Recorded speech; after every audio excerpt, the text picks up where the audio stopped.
Morning बच्चों, पिछली video में आप लोगों ने अलंकार के विषय में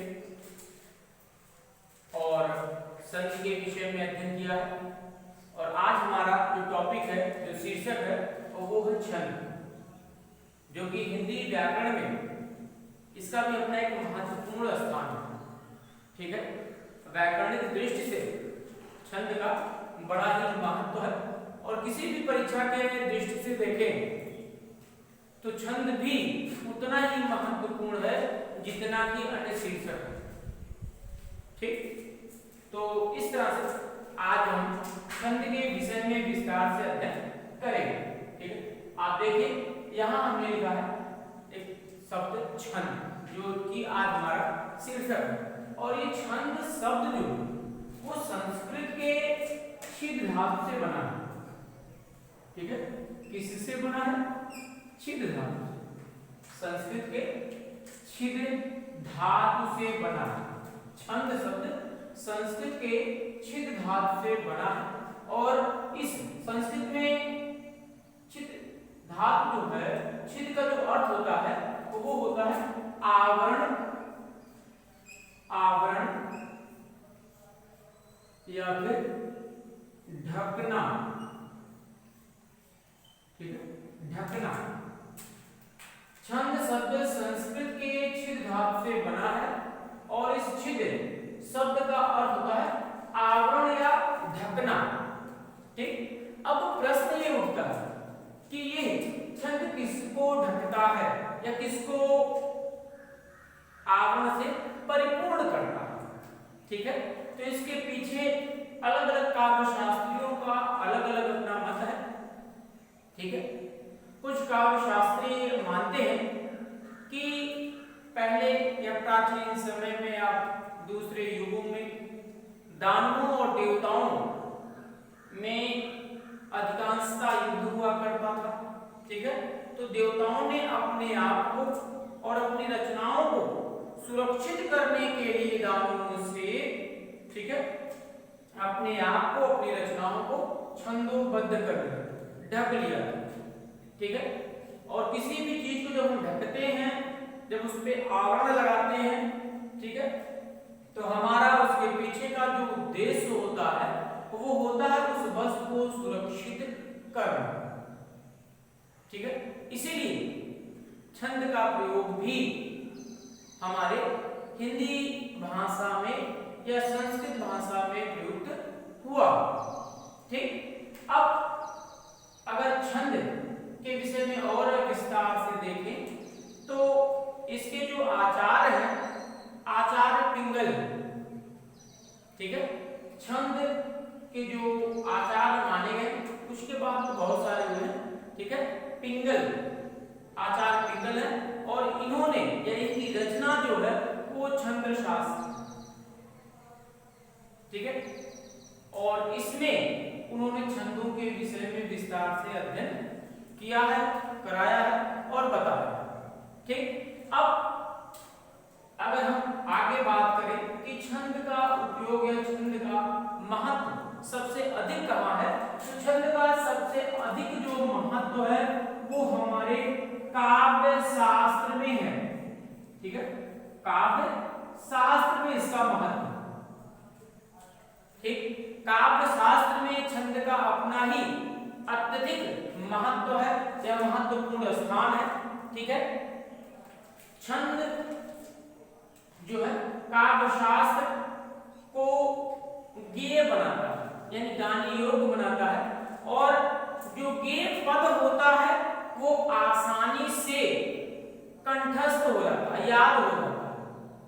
तो सबसे बड़ी चीज जो है छंद की सबसे प्रमुख विशेषता यही है कि ये काव्य को बिल्कुल आसान कर देता है, जिससे कि हम लोगों को आसानी से वो चीजें याद हो। ठीक है, अब अगर हम छंद की परिभाषा के विषय में चर्चा करें तो काव्य शास्त्र के अनुसार या काव्य में, ठीक है, काव्य में जहां पर या जहां पर आप जो भी कह सकते हैं।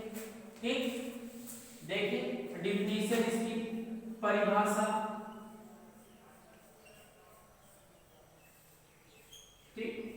परिभाषा इसकी जरा देखिए, जहां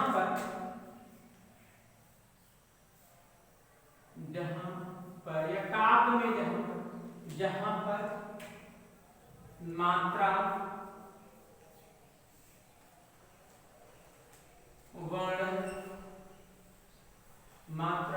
वर्ण, यदि, गति, ठीक है। काव्य में जहां पर मात्रा, वर्ण, मात्रा, यदि, गति, तुक, लय आदि का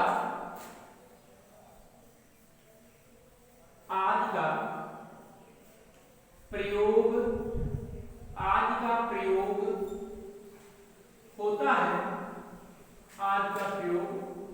होता है, ठीक है।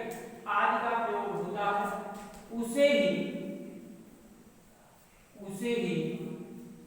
छंद कहते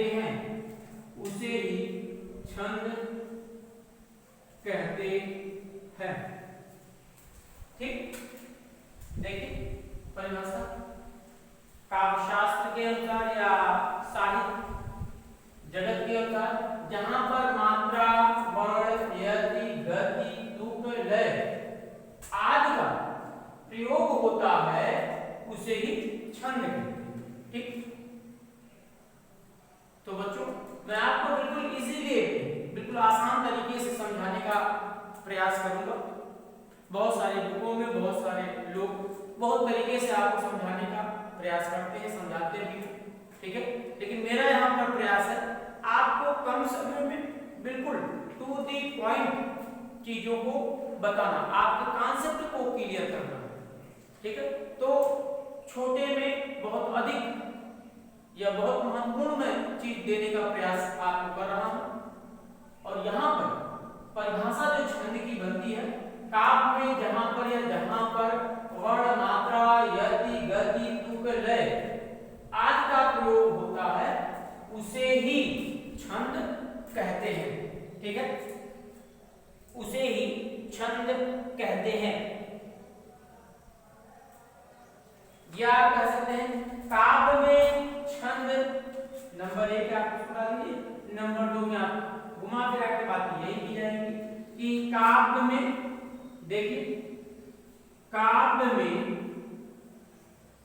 छंद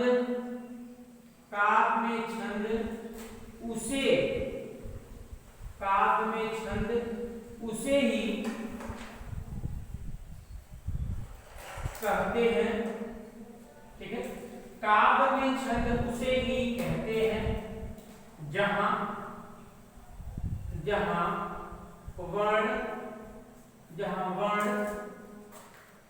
वर्ण, मात्रा, यदि, गति, तुक, गण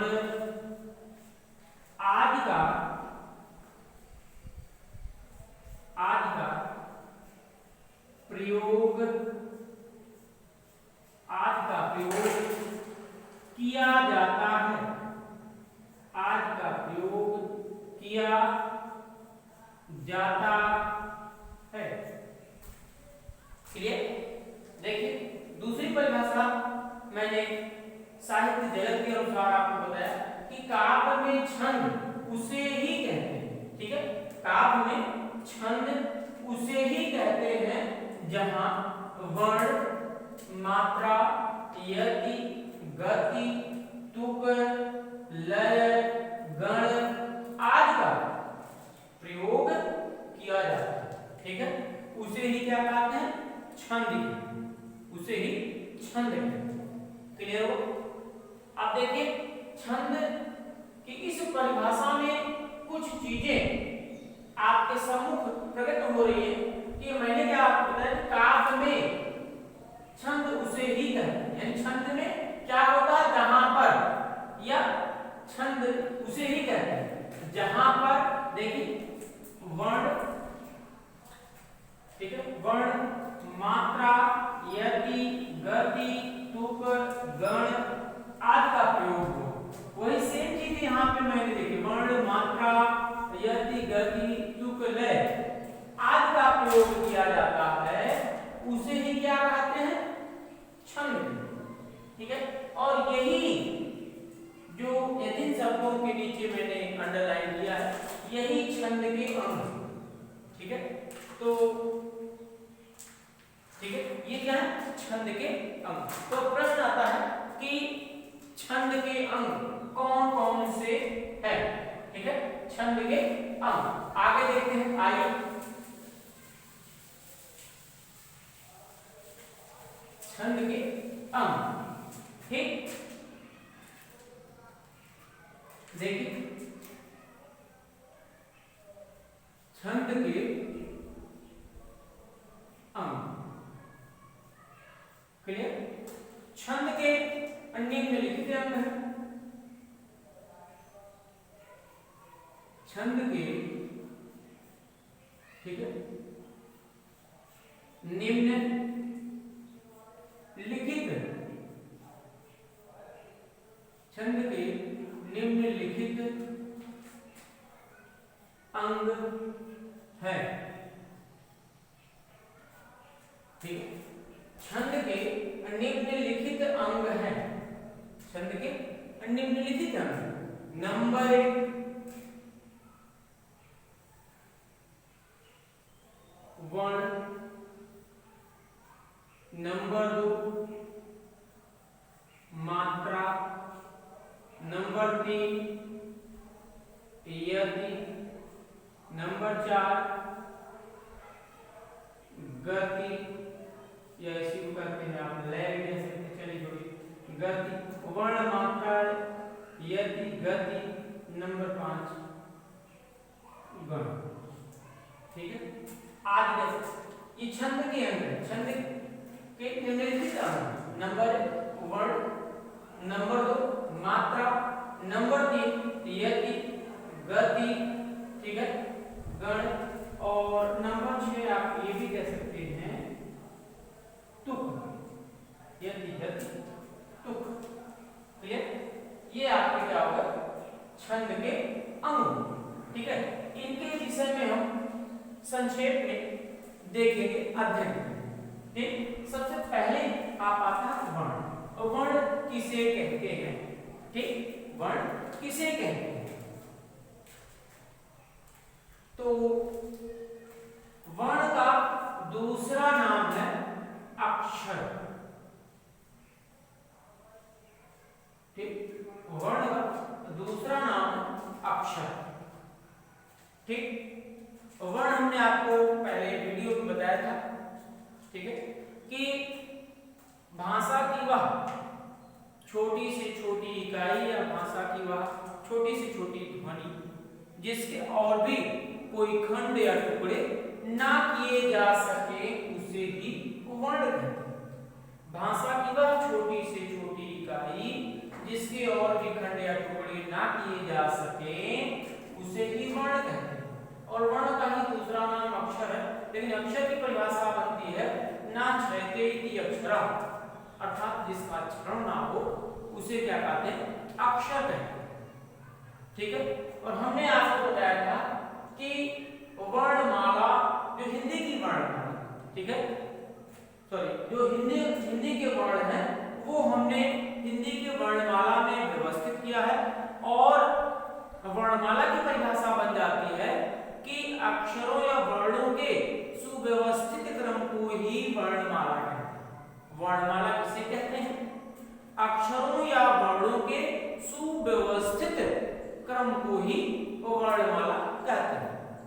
अब वर्णमाला के कितने भेद हैं?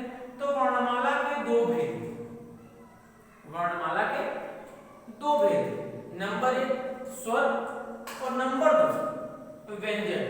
ठीक है, नंबर 1 स्वर और नंबर 2, ठीक है, व्यंजन। ठीक, अब स्वर वर्ण ऐसे वर्ण जो स्वतंत्र रूप से उच्चारित होते हैं या ऐसे वर्ण जिनका उच्चारण स्वतंत्र रूप से किया जाता है उसे स्वर वर्ण कहते हैं। व्यंजन जिन वर्णों के उच्चारण में स्वरों की सहायता ली जाती है उसे व्यंजन कहते हैं। ठीक, व्यंजन किसे कहते हैं? ठीक, जिन वर्णों के उच्चारण में स्वर वर्णों की सहायता ली जाती है उसे ही व्यंजन कहते हैं। क्लियर हो? अब स्वर के भेद के विषय में कहा जाए, ठीक है, तो स्वर के कितने भेद हैं? 3, ह्रस्व, दीर्घ और प्लुत। लेकिन यहाँ हम केवल 2 की चर्चा करेंगे, ह्रस्व और दीर्घ। ठीक है, ह्रस्व और दीर्घ, यानी जिस स्वर के उच्चारण में कम से कम समय लगता है उसे हर्ष कहते हैं। ठीक है, और जिस स्वर के उच्चारण में हर्ष स्वर से दुगना समय लगता है या जिस स्वर के उच्चारण में अधिक से अधिक समय लगता है, किससे अधिक? हर्ष स्वर से अधिक समय लगता है या हर्ष स्वर से दुगना समय लगता है, उसको हम दीर्घ स्वर कहते हैं। ठीक है, हर्ष स्वर को प्रदर्शित करने के लिए एक मात्रा का प्रयोग किया जाता है। क्लियर? छंद में हर्ष स्वर को, यानी छोटे वर्ण जिसको आप कह सकते हैं, हर्ष स्वर को व्यक्त करने के लिए, प्रदर्शित करने के लिए एक मात्रा का प्रयोग। देखिए ऐसे, हर्ष स्वर का प्रयोग हम एक खड़ी पाई के रूप में करते हैं। ठीक है, हर्ष स्वर कितने हैं? 4, आ, ई, उ, री। ठीक है, इनको व्यक्त करने के लिए हम एक इस तरह से एक लाइन पाई का प्रयोग करते हैं, जिसकी काउंटिंग, गिनती हमेशा 1 होती है। गिनती जो होती है वो 1 की होती है। क्लियर? और दूसरा है दीर्घ स्वर, और दीर्घ स्वर किसे कहते हैं? हर्ष स्वर से दुगना समय जिसमें लगे उसी को दीर्घ स्वर कहते हैं। और दीर्घ स्वर को छंद में जब हम मात्राओं के रूप में प्रयोग करते हैं तो इसकी गिनती जो है वो 2 के रूप में व्यक्त होती है। लेकिन इसका जो सिंबल है, इसका जो चिन्ह है, वो हम जो है छंद में ऐसे प्रयोग करते हैं, और जिसकी गणना या गिनती जो है 2 के रूप में की जाती है। हर्ष स्वर का सिंबल चिन्ह इस तरह से खड़ी पाई, जिसकी काउंटिंग, जिसकी गिनती हम करते हैं 1 के रूप में, हर्ष स्वर की 1 मात्रा मानी जाती है, और दीर्घ स्वर की, ठीक है, 2 मात्रा मानी जाती है, और उसका सिंबल, उसका चिन्ह इस यस के आकार का। ठीक है, जिसको हम 2 के रूप में काउंट करते हैं। तो ये आपका हो गया वर्ण। यहां तक आपको क्लियर हो गया होगा। अब बात करते हैं मात्रा। ठीक, अब हम बात करते हैं मात्रा। चलिए, ये आपका कंप्लीट हो गया। दूसरा आपका है मात्रा। मात्रा किसे कहते हैं?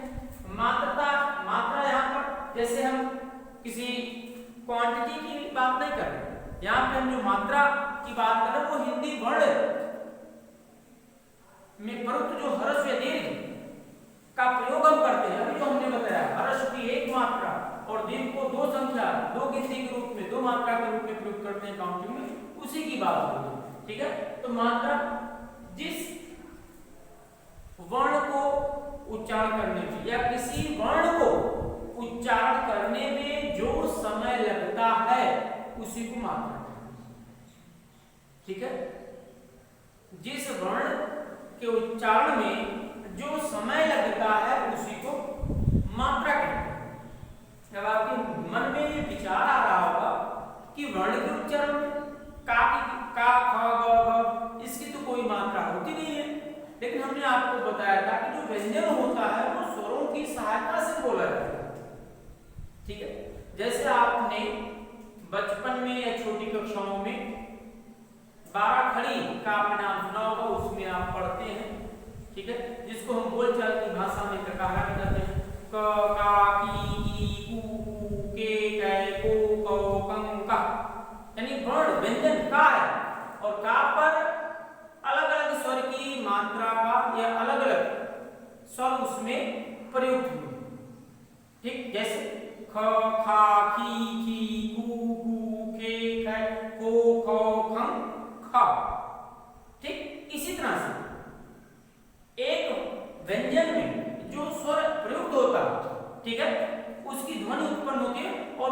के बोलने में जो समय लगता है, किसी भी वर्ण को बोलने में जो समय लगता है उसी को मात्रा कहते हैं। ठीक है, या दूसरे शब्दों में और भी हम इसको कह सकते हैं कि स्वरों के उच्चारण में जो समय लगता है। ठीक है, स्वरों के उच्चारण में आ, ई, उ, क्लियर हो रहा होगा कि स्वरों के उच्चारण में जो समय लगता है उसी को क्या कहते हैं? मात्रा। क्लियर? चलिए अब आगे देखते हैं यद। यद की चर्चा हम करते हैं। यद, ठीक, यद की चर्चा करते हैं। यद का अर्थ ही होता है ठहराव। ठीक है, यदि का अर्थ क्या है? ठहराव। यानी जब हम किसी छंद को उच्चारित करते हैं, जब हम किसी छंद को पढ़ते हैं या किसी छंद का उच्चारण करते हैं, तो उन छंदों को पढ़ते समय या उन छंदों का उच्चारण करते समय जो थोड़ी देर के लिए अल्प विराम लेते हैं, थोड़ा सा ठहरते हैं, थोड़ा सा रुकते हैं, उसी को क्या कहते हैं? यद। ठीक, यद किसे कहते हैं? जब किसी भी छंद का हम उच्चारण करते हैं और उस छंद को उच्चारित करते समय या उस छंद का उच्चारण करते समय बीच बीच में जो हम अल्प विराम लेते हैं, थोड़ा सा ठहरते हैं, थोड़ी देर के लिए, कुछ सेकंड के लिए, उसी को छंद की भाषा में क्या कहते हैं? यदि। और यदि का दूसरा नाम आप कह सकते हैं ठहराव, थोड़ा सा रुकना। क्लियर? अब बात करें हम गति। तो जब हम किसी भी छंद को पढ़ते हैं, जब किसी भी छंद का उच्चारण करते हैं, तो उच्चारण करते समय हमको एक गति का अनुभव होता है, यानी एक तारतम्यता होती है। ठीक है, उसी लयता या तारतम्यता को ही क्या कहते हैं? गति। क्लियर? तो ये आपका हो गया गति। ठीक, अब हम बात करते हैं गण। किसकी बात करते हैं? गण। क्लियर? अब देखिए गण की बात करते हैं। गण, अब आपका जो गण है, ठीक है, एक मिनट, हाँ, गण, जब हम गण की बात करते हैं तो छंद में, ठीक है, मात्राओं या वर्णों की जो गिनती को सुनिश्चित करता है उसी को गण कहते हैं। किसी भी छंद में, ठीक है, किसी भी छंद में जब, किसी भी छंद में जब, ठीक, कि मात्रा को या फिर वर्ण को, संख्या को सुनिश्चित किया जाए, निश्चित किया जाए, तो उसे ही गण कहते हैं। ठीक है, तो ये जो गण होता है ये क्या कहते हैं कि 3 वर्णों के योग से जो बनता है उसी को गण कहते हैं। ठीक है, गण का निर्माण किससे होता है? गण का निर्माण, ठीक है, 3 वर्णों के मेल से होता है। ठीक है, और गण की संख्या कितनी है? जो आपके गण है उसका मैं सूत्र यहां लिख रहा हूं, देखिए, यमाता, राज, भान, सलगा। यमाता, राज, भान, सलगा। ठीक है, ये गण ज्ञान करने का सूत्र। ठीक है, गण किसे कहते हैं? 3 वर्णों के मेल से, 3 वर्णों के मेल से जिसका निर्माण होता है उसे गण कहते हैं। गण का निर्माण किससे होता है? 3 वर्णों के मेल से होता है। 3 वर्णों के समूह को ही गण कहते हैं। 3 वर्णों के समूह को गण कहते हैं। और गण की जो संख्या सुनिश्चित की गई है वो इस सूत्र के द्वारा, इसको आप याद कर सकते हैं। ठीक है, कभी भूलेंगे नहीं। यमाता, राजभान, सब, या से यगण, मा से मगण, ता से तगण, रा से रगण, जा से जगण, भा से भगण, ना से नगण, सा से सगण, और ला से लघु, और गा से गुरु। ठीक है,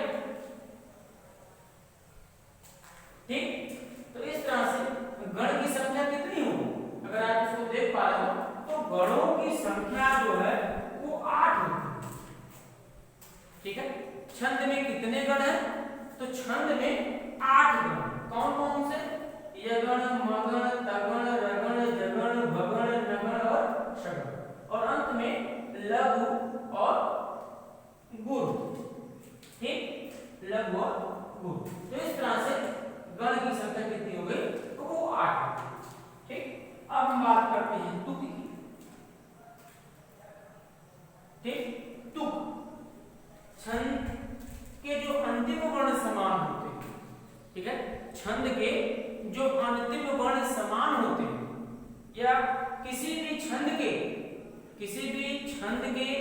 जो चरण होते हैं, जो पाद होते हैं, जब उनके अंतिम वर्ण एक ही होते हैं, समान होते हैं, तो उसी को तुक कहते हैं। ठीक है, छंदों के अंतिम वर्ण जब भी समान हो तो उसे क्या कहेंगे? तुक कहेंगे। ठीक, जैसे देवी पूज पद कमल तुम्हारे, सुर नर मुनि सब होई सुख। ठीक, देवी पूज पद कमल तुम्हारे, रे रस है, सुर नर मुनि सब होई सुखारे, रेस में भी आया। तो देखिए ये आपका जो है चौपाई है, और इसके अंतिम जो वर्ण है दोनों पदों के, रे और रे यानी रावण, तो वो समान है। ठीक है, तो उसी को क्या कहते हैं? तुक कहते हैं। छंदों के अंतिम वर्ण जब समान होते हैं तो उसी को क्या कहते हैं? तुक कहते हैं। ठीक, तो इस प्रकार से अभी तक आपने देखा छंद के अंग।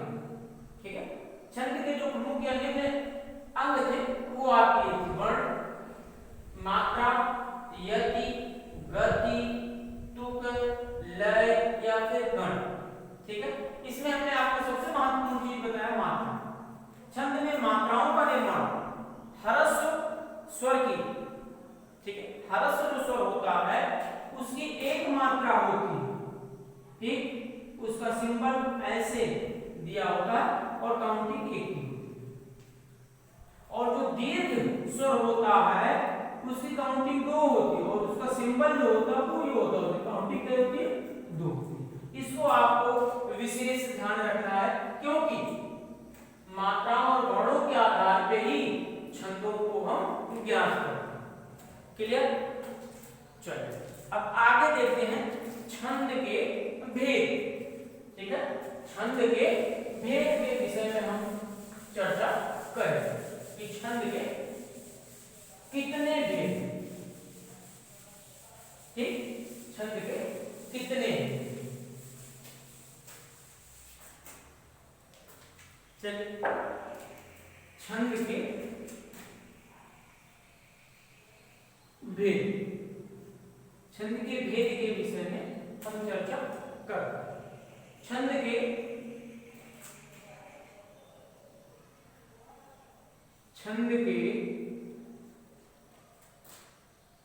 सामान्यतः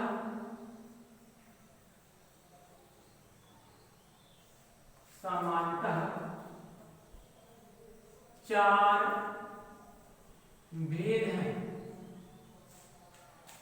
ठीक है, देखिए हमने क्या लिया कि छंद के भेद, तो छंद के कितने भेद हैं? 4 भेद। लेकिन अधिकांशतः किताबों में, अधिकांशतः पुस्तकों में छंद के केवल दो भेद ही मिलते हैं। ठीक है, नंबर 1 कौन सा मिलता है? मात्रिक छंद। नंबर 1 मात्रिक छंद। नंबर 2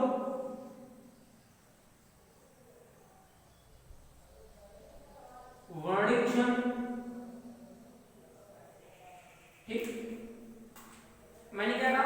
अधिकांशतः पुस्तकों में, किताबों में छंद के कितने भेद मिलते हैं? छंद के मुख्यतः 2 ही भेद मिलते हैं। नंबर 1 मात्रिक छंद और नंबर 2 वर्णिक छंद। ठीक है, लेकिन पीएन पांडे यानी पृथ्वीनाथ पांडे जी ने अपनी पुस्तक जो नालंदा पब्लिकेशन की है उसमें उन्होंने छंद के 4 भेद माने। ठीक है, जो प्रमाणित पुस्तक है उसके आधार पर मैं आपको बताने का प्रयास कर रहा हूं। ठीक है, छंद के कितने भेद हैं? छंद के सामान्यतः 4 भेद। नंबर 1 मात्रिक छंद, नंबर 2 वर्णिक छंद, नंबर 3 उभयछंद और नंबर 4, ठीक है, नंबर 4 मुक्तक छंद, नंबर 4 मुक्तक छंद। ये 4 मुक्तक छंद। नंबर 1 मात्रिक छंद, नंबर 2 वर्णिक छंद, नंबर 3 उभयछंद और नंबर 4 मुक्तक छंद। ठीक है, कहीं कहीं उभया ना देकर के वर्णवृत्ति मिलता है, कहीं कहीं पर उभया ना देकर के वर्णवृत्ति मिलता है, लेकिन यहाँ पर मैंने आपको बताया कि छंद के समानता 4 भेद है, मुख्यतः लोग 2 ही मानते हैं, मात्रिक और वर्णिक, लेकिन यहाँ पर मैंने आपको 4 आपके सामने प्रस्तुत किए, मात्रिक छंद, वर्णिक छंद, उभयछंद और मुक्तक छंद। ठीक है, तो 60 में इसके विषय में भी मैं 2 पंक्तियां बताना चाहूंगा कि मात्रिक छंद किसे कहते हैं। ठीक है, मात्रिक छंद किसे कहते हैं? तो जिन वर्णों की गणना जिन वर्णों की बल्कि ये कहेंगे जिन छंदों की गणना, ठीक है, जिन छंदों की गणना मात्राओं के आधार पर की जाती है, जिन छंदों की गणना मात्राओं के आधार पर की जाती है, मात्राओं के आधार पर की जाती है, उसे ही मात्रिक छंद कहते हैं। ठीक, मात्रिक छंद किसे कहते हैं? जिस छंद की गणना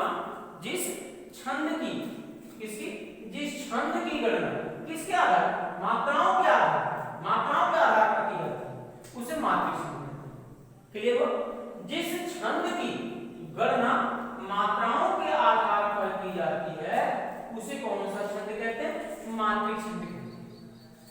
ठीक है, मात्रिक छंद में इसे प्रमुख आपके हैं दोहा, सोठा, ठीक है, चौपाई, रोला, कुंडलियां, ये सब कैसे छंद? ये सब मात्रिक छंद। ठीक है, मात्रिक छंद के भी भेद किए गए हैं। ठीक है, कौन कौन से आप कह सकते हैं? नंबर 1 सममात्रिक छंद, सममात्रिक, ठीक है, नंबर 2 अर्धसममात्रिक, अर्धसममात्रिक और नंबर 3, ठीक है, विषम मात्रिक।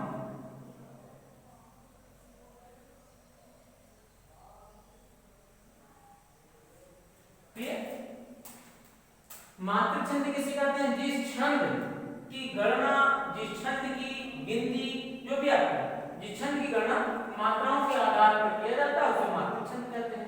मात्रिक छंद के कितने भेद हैं? 3 हैं। एक सममात्रिक छंद, अर्थात जिस छंद के सभी चरणों में समान मात्राएं, जिस छंद के सभी चरणों में समान मात्राएं होती हैं, उसे सममात्रिक छंद कहते हैं। ठीक, जैसे सममात्रिक छंद में एक छोटा सा एग्जांपल, चौपाई, ठीक है, चौपाई में 4 चरण होते हैं और उसके चारों चरणों में 16 मात्राएं होती हैं। तो इस तरह से जितने भी छंद हैं उन्हें सममात्रिक छंद के अंतर्गत रखा है। ठीक, जिस छंद के सभी मात्राओं में समान मात्राएं होती हैं तो सममात्रिक। दूसरा अर्धसममात्रिक, अर्थात ऐसे छंद जिनकी आधे चरणों की मात्राएं समान हो और आधे चरणों की मात्राएं एक समान, उसे अर्ध सममात्रिक छंद कहते हैं। जैसे दोहा, सोठा, जो है वो आपके अर्ध सममात्रिक छंद के अंतर्गत है। ठीक है, और विषम मात्रिक छंद यानी जिस छंद के सभी चरणों की मात्राएं अलग अलग होती हैं। विषम मात्रिक छंद किसे कहते हैं? जिस छंद के मात्राओं की संख्या सभी चरणों में अलग अलग होती है, उसे विषम मात्रिक छंद कहते हैं। क्लियर? अब आगे देखते हैं वर्णिक छंद। ठीक है, जिस छंद की गणना किसके आधार पर करते हैं? वर्णों के आधार,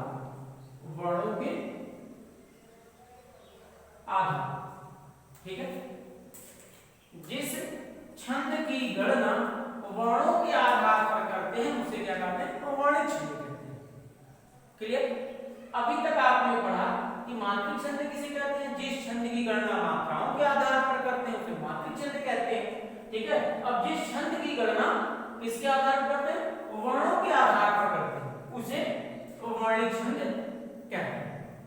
क्लियर। ये आपका दूसरा पंक्ति। उभय छंद, उभय उभय का मतलब होता है कि जो दोनों में स्थित, ये जिसमें दोनों के गुण। तो उभय छंद या उभय छंद किसे कहते हैं, जिस छंद की गणना मात्राओं के आधार पर और वर्णों के आधार पर किया जाए, उसे क्या कहते हैं, उभय छंद। क्लियर। जिस छंद की गणना मात्राओं के आधार पर और वर्णों के आधार पर, यानी इसमें अर्थात इसमें इसकी जो गणना होती है वो मात्राओं के भी आधार पर होती है और वर्णों के आधार पर होती है। ठीक है। जिस छंद की गणना मात्राओं के आधार पर और वर्णों के आधार पर की जाए, उसे क्या कहते हैं, उभय छंद, उभय छंद। और मुक्तक छंद, ठीक है, जिस छंद की गणना स्वतंत्र रूप से की जाए, यानी उसमें किसी भी प्रकार के कोई भी सिद्धांत, कोई भी नियम, कोई भी रूल ना लगे, ठीक है, ऐसे छंदों को क्या कहते हैं, मुक्तक छंद कहते हैं। क्लियर। जैसे निराला जी की वो पंक्ति कि वह तोड़ती पत्थर देखा मैंने इलाहाबाद के पथ पर, ठीक है। तो इनकी ये सब जो रचनाएं हैं, ये सब जो पंक्तियां हैं, वो सब मुक्तक छंद के अंतर्गत है। क्योंकि मुक्तक छंद की विशेषता ये होती है कि इसकी गणना ना तो मात्राओं के आधार पर की जाती है और ना वर्णों के आधार पर की जाती है, ठीक है। इसमें इसकी गणना जो है वो स्वतंत्र रूप से की जाती है,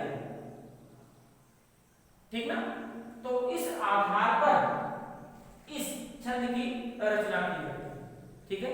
तो ये आपका हो गया छंद के भेद। छंद के कितने भेद हो गए, 4। मात्रिक छंद जिसकी गणना मात्राओं के आधार पर करते हैं, ठीक।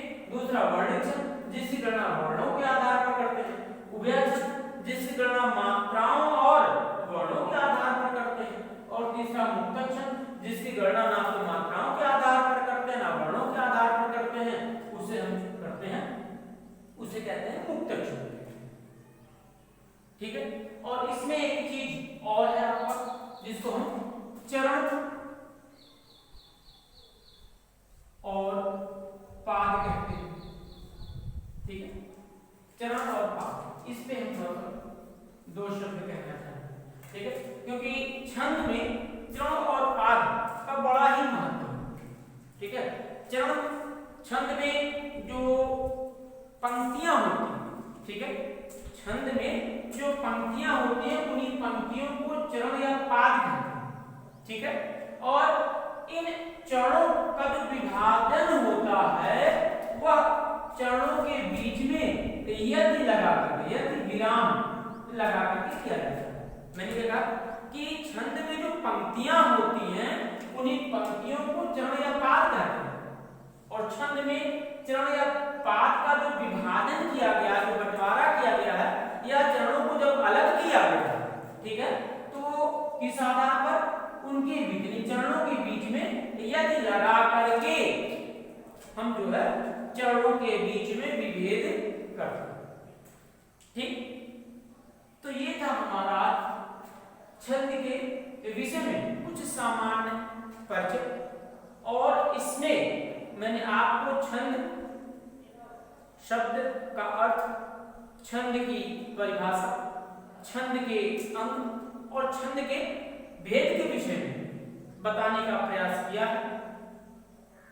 और अब आप इसको बिल्कुल इत्मीनान से, शांतचित्त होकर के आप अध्ययन करेंगे, नोट्स बनाएंगे, और अपनी आगामी परीक्षाओं, जिस भी परीक्षा में आप बैठ रहे हैं, उस परीक्षा की तैयारी में आप अभी से जुट जाएंगे, ठीक है।